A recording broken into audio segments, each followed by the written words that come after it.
What'd you win today? As far as something from the game last night, just some defensive plays, being in gaps, helping guys, rebound a little bit of everything there. For me, it's the shot though, but let the coaches tell it is for some on the defensive end.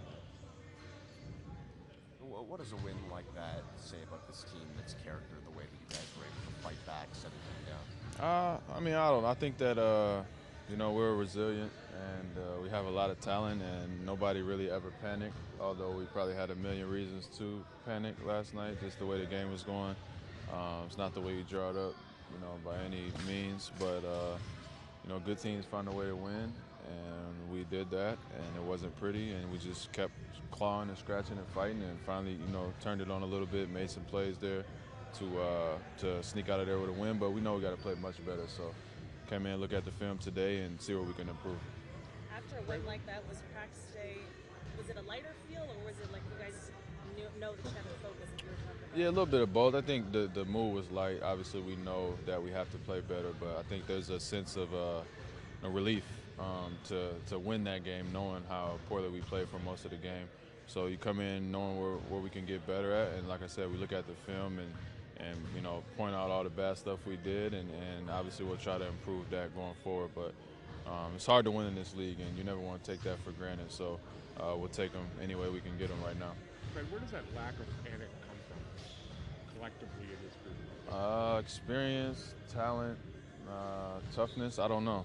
There's just a sense of swagger that the good teams have, and being in situations like that before, knowing how long a game is, knowing how just as easy as it can go 17 up, you can go 17 down, and just understanding we had a lot of time there, and it felt a lot worse than it was. So every time you thought you were in a big hole, it was 9 or 10 or 11, and a couple threes, a couple stops, and you're right back in the game. And once we got it under 10, we knew we were in striking distance. You guys have had that ability all year. Before you get big leads, you give it up, then you close out games Yeah. with 6 minutes of good play or whatever. Is that kind of what builds to games like last night? That kind of experience? I guess so. I think that you never want to be in those situations. We're not trying to get down by any means, but it happens, and we didn't play well for most of the game, and we found a way to make it work late. And we got guys who've played in big games and been down before, and we've all been there before. So just understanding the moment, understanding the situation, and what type of things you need to do to climb yourself out. And obviously, it takes a lot of energy and effort and passion, but one of those nights, it was last night, we were able to get out of there with one. Last night was probably the most extended run we've seen with Pascal at the five, and obviously the Pacers scored 11 points in the fourth. What is it like being out there with that type of versatility on the floor? It's fun. It's you switch the roles to just being super aggressive and like switching everything and being able to fly around. And as long as we're still doing work on the defensive glass, we'll be in good shape. It's once we get the ball, it's scary on the other end. And I was just talking about it with Nurse a little bit about I don't know how many ball screens or how much offense we even really ran late in the fourth or in the fourth at all. It was more so just drive and kick, five out, being able to make plays and share the ball a little bit, create open shots. So obviously our strength with that group is the speed and versatility, and I thought Pascal did a great job there at the five. Your team is one league that are going away from the switching just because the other teams are adapting to it. But it's such a integral part of what you guys Yeah. do. I can't imagine you're close to heading down that road. No, I don't think we'll stop doing it. I think that there's a good part of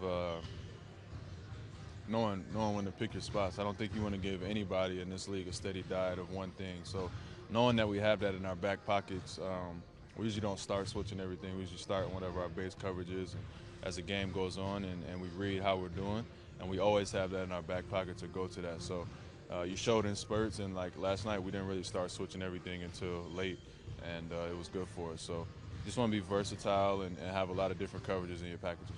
Every time he goes to that zone, it seems to give you guys a little bit of a jump.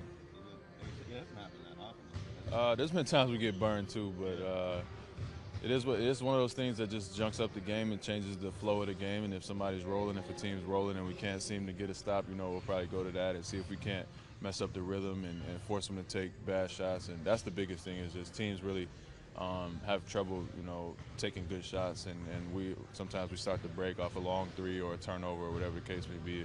kind of gets us back on our toes and being more aggressive. In the East, we've talked about the top 4, top 5, how close they seem to be in the standings. In the West, it's like a 14-team race Right. or whatever. Is there any reason you can see for the amount of parity this year?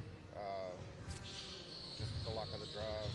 Yeah, I mean, it's just how it goes. It's ups and downs to this thing, and you know, it's nothing is ever going to stay constant in the league. Obviously, you have top teams for a while, but there's injuries, there's ups and downs, there's trades, guys move around, and I think the West has been, you know, considered as a dominant for so long, but it's going to switch at some point, and I think we're seeing a little bit of that now. Where you know, I feel like the last 3 years that I've been here, the East at the top has been just as strong.